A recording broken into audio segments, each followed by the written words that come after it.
আমাদের সমস্ত আবেদন নিবেদন না শুনে তিনি তড়িঘড়ি করে 2 দিনের রিমান্ড মঞ্জুর করেছেন। পুলিশ যখন তাকে গ্রেপ্তার করতে যায় তখন কিন্তু তার বাড়িতে সে হাজার হাজার নৌকা মার্কার নেতাকর্মী নিয়ে স্লোগান দিয়ে পুলিশকে অবরুদ্ধ করে রেখেছিল। সেটা সারা বাংলাদেশ অবাক চোখে দেখেছে।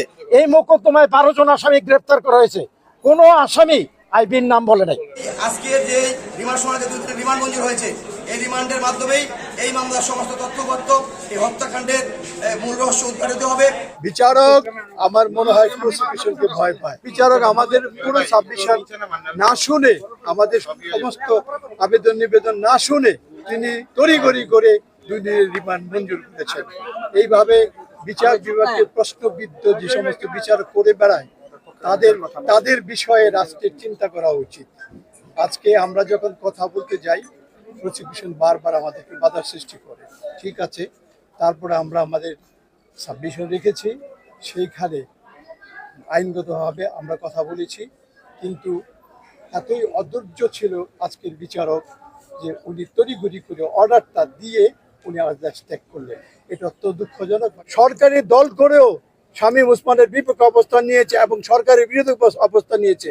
এমনকি ছাত্রদের যখন হত্যা করা হয় তখনও মেয়র আইবি গণমাধ্যমে বলেছে এইভাবে ছাত্রদের হত্যা করা উচিত হচ্ছে না।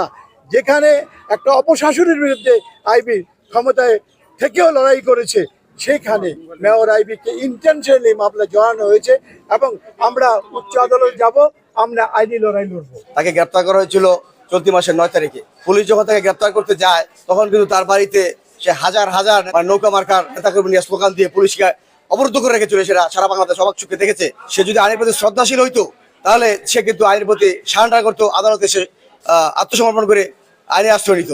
সেটা কিন্তু সে করে নাই। সে সম্পূর্ণ আইনের প্রতি অশ্রদ্ধাশীল হয়ে দাম্ভিকতা দেখিয়েছে। আমাকে কে অ্যারেস্ট করবে? নৌকা মার্কার লোক হয়ে যে এত বড় দাম্ভিকতা দেখাচ্ছে। আপনারা জানেন সারা বাংলাদেশে এই আওয়ামী লীগ, এই স্বৈরাচার সারা বাংলাদেশে প্রায় 2000-এর মতো ছাত্র জনতা হত্যা করেছে।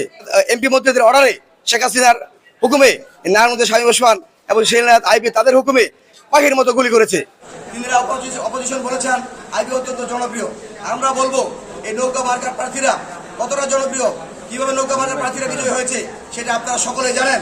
আজকে যে রিমান্ড শুনানিতে 2 দিনের রিমান্ড মঞ্জুর হয়েছে, এই রিমান্ডের মাধ্যমেই এই মামলার সমস্ত তথ্যপত্র, এই হত্যাকাণ্ডের মূল রহস্য উদ্ঘাটিত হবে। আমরা ডকুমেন্টারি প্রমাণ করে দিয়েছি এই মোকদ্দমায় আইবির কোনো ইনভলভমেন্ট নাই। এই মোকদ্দমায় যে ভিকটিম মিনারুলের কথা বলা হয়েছে, মিনারুলকে গুলি করে হত্যা করেছে আসামি এজাহারে বলা হয়েছে। কিন্তু বিজ্ঞ ম্যাজিস্ট্রেট আদালতে 25/7/2024 25 ইংরেজি তারিখে আয়ু ভিকটিমের ময়না তদন্তের দরখাস্ত দিলে বিজ্ঞ আদালত মঞ্জুর করেন এবং সেই সার্টিফিকেট গভর্নমেন্ট থেকে ইস্যু হয়েছে। সড়ক দুর্ঘটনাজনিত মিনারুলের মৃত্যুবরণ করেছে।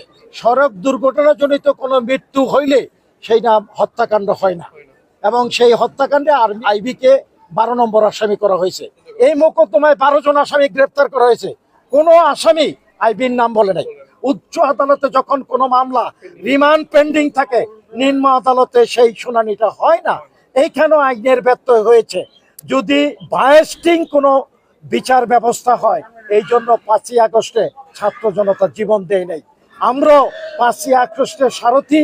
আমরা বৈষম্য মুক্ত একটি সমাজ চাই, আইনের শাসন চাই এবং সকল মানুষের গণতান্ত্রিক অধিকার চাই এবং ন্যায় বিচার চাই। আমরা সবাই এই ওয়াদাবদ্ধ। আমরা যতক্ষণ পর্যন্ত আইবি মুক্তি না পাবে, আইনানুগভাবে আমাদের যে লড়াই, সেই লড়াই অব্যাহত থাকবে।